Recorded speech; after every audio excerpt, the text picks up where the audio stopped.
جتنی اولاد ہوئی ساری حضرت سیدہ خدیجہ سے ہوئی۔ کون کون؟ حضرت رقیہ، حضرت ام کلثوم، حضرت سیدہ زینب، حضرت سیدہ فاطمہ سلام اللہ علیہ، چار بیٹیاں جو ہمارے پاک نبی صلی اللہ علیہ وسلم کو اللہ نے عطا فرمائیں، چاروں کی چاروں سیدہ خدیجہ الکبریٰ رضی اللہ تعالی عنہا سے عطا فرمائیں۔ اور بزرگ فرماتے ہیں کہ اگر تم یہ چاہتے ہو کہ جب تم مکہ پاک میں جاؤ تو تمہاری حاضری قبول ہو جائے اور مکہ میں تمہیں توجہ اللہ تعالیٰ کی خاص حاصل ہو جائے، تو پھر جنت المعلیٰ میں جا کے سیدہ خدیجہ کے مزار پہ حاضری دیا کرو، پھر تمہیں مکہ کے اندر خاص میزبانی ملے گی، کیونکہ ان کا بڑا مقام ہے۔ اور ان کا مزار کہاں پہ ہے؟ بولیے، مکہ شریف میں، جہاں مسجد الجن ہے مکہ شریف میں، وہ وہاں پہ بالکل قریب، جی جنت المعلیٰ کے اندر آپ کا مزار پر انوار ہے۔ آج کل تو وہ اندر نہیں جانے دیتے۔ میں پچھلی دفعہ حاضر ہوا تو وہاں کھڑا تھا اور سوچ رہا تھا کہ اندر کیسے جاؤں، اماں سیدہ خدیجہ کی بارگاہ میں کیسے حاضری پیش کروں۔ تو ایک عرب گاڑی آئی جس میں وہ عرب شیخ کوئی بیٹھے ہوئے تھے، تو انہوں نے مجھے دیکھا کہ یہ پاکستانی کھڑا ہے اور اس کو تو اندر جانے کوئی نہیں دے گا، تو انہوں نے مجھے اپنی گاڑی میں بٹھا لیا اور پھر وہ گیٹ کھلا اور بالکل اندر مزار کے پاس لے گئے اور وہاں حاضری کا وہ شرف نصیب ہوا۔ جمعے کا دن تھا اور جمعے کی نماز کے بعد ہم نے وہاں حاضری پیش کی۔ عجیب روحانیت ہے، عجیب سکون ہے جنت المعلیٰ کے اس مقام پہ جہاں امت کی ماں حضرت سیدہ خدیجہ الکبریٰ آرام فرما۔ دعا کرتے ہیں جتنے آج اس درس قرآن میں ہیں، اللہ تعالیٰ سب کو اس پاکیزہ مقام پہ حاضری عطا فرمائے۔ یہ وہ مقام ہے کہ جب حضور فتح مکہ پر آئے، سیدہ خدیجہ رضی اللہ تعالیٰ عنہ کا وصال ہجرت مدینہ سے 2 سال پہلے ہو گیا، تو 2 سال وہ نکال دیں، پھر 8 سال مدینے کی زندگی کے، تو تقریباً یہ کل 8 اور 2 10 سال بن جاتے ہیں۔ یعنی حضرت سیدہ خدیجہ کے وصال کے 10 سال بعد حضور جب فتح مکہ پہ آئے، تو سرکار دو عالم صلی اللہ علیہ وسلم نے پہلے مکہ فتح ہوا، بت گرائے، خانہ کعبہ کو صاف کیا، حضرت بلال نے اذان دی، سارے لوگ وہاں مسلمان کچھ ہو رہے تھے، کچھ کو معافی مل رہی تھی۔ تو جب سارے مکہ والے کہہ رہے تھے حضور آج آپ اتنے عرصے بعد آئے ہیں اور مکہ فتح ہوا، خوشی کا دن ہے، ہمارے مہمان بن جائیں، ہمارے گھر آ جائیں، اور خانہ کعبہ کے قریب آپ کو فلاں جگہ پہ آپ کی مہمان نوازی کرتے ہیں، فلاں جگہ پہ آپ کو ہم جو ہے وہ آرام کراتے ہیں۔ تو سرکار نے کیا فرمایا؟ انسبوا لی خیمۃ عند قبر خدیجہ رضی اللہ، فرمایا میرے لیے میری بیوی سیدہ خدیجہ کے مزار کے پاس خیمہ لگا۔ 10 سال وصال کے بعد سرکار نے کسی اور کے گھر آرام نہیں کیا،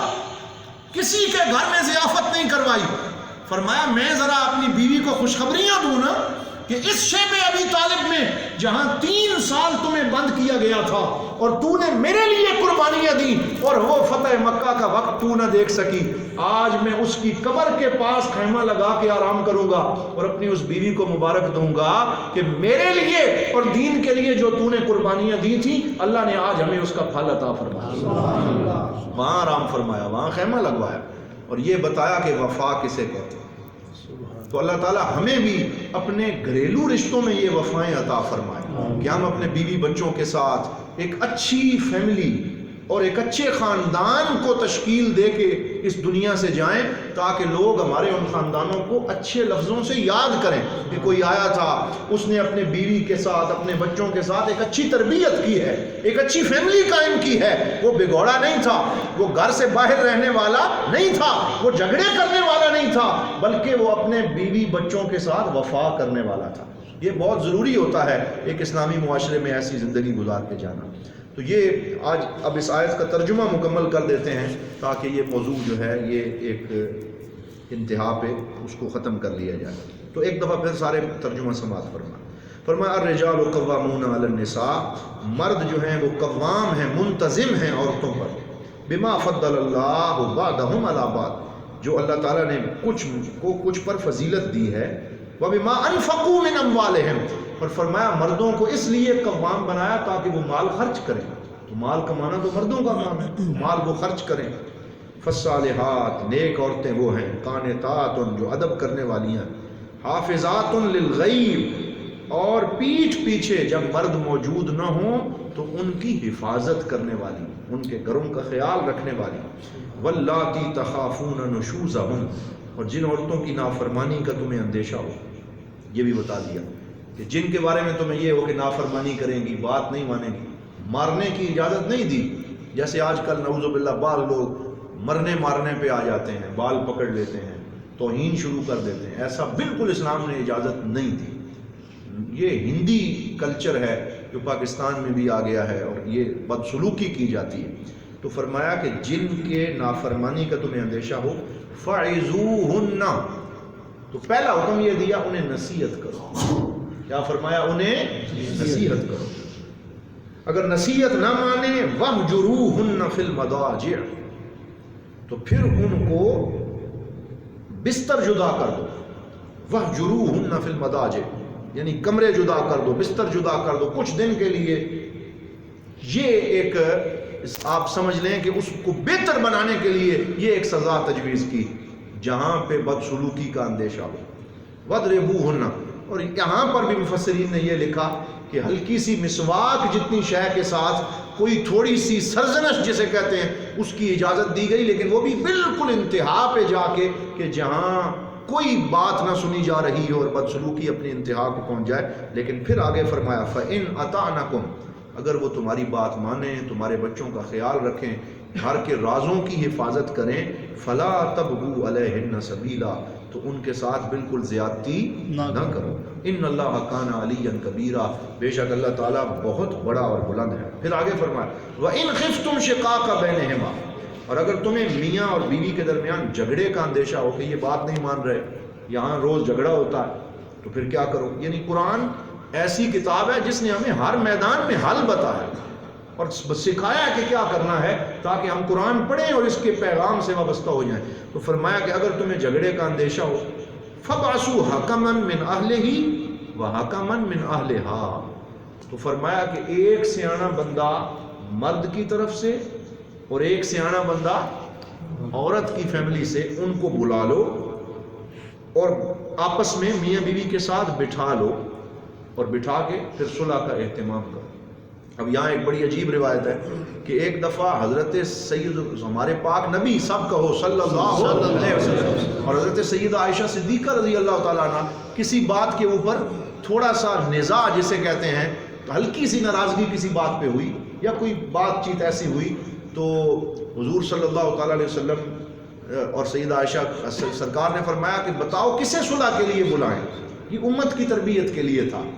کہ امت کیا کرے، سرکار نے یہ مثالیں قائم پر کسے صلح کے لیے بلائیں؟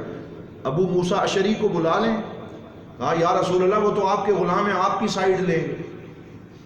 تو آپ کی سائیڈ لیں گے، ایسے کہا۔ تو سرکار نے فرمایا کہ آپ کے بابا سیدنا ابو بکر کو بلا لیں، تو کہا ہاں وہ ٹھیک ہے، ان کو بلا لیں۔ تو حضور نے حضرت سیدنا ابو بکر صدیق رضی اللہ تعالیٰ عنہ کو بلایا اور جب ان کو بٹھایا اور بات شروع ہوئی تو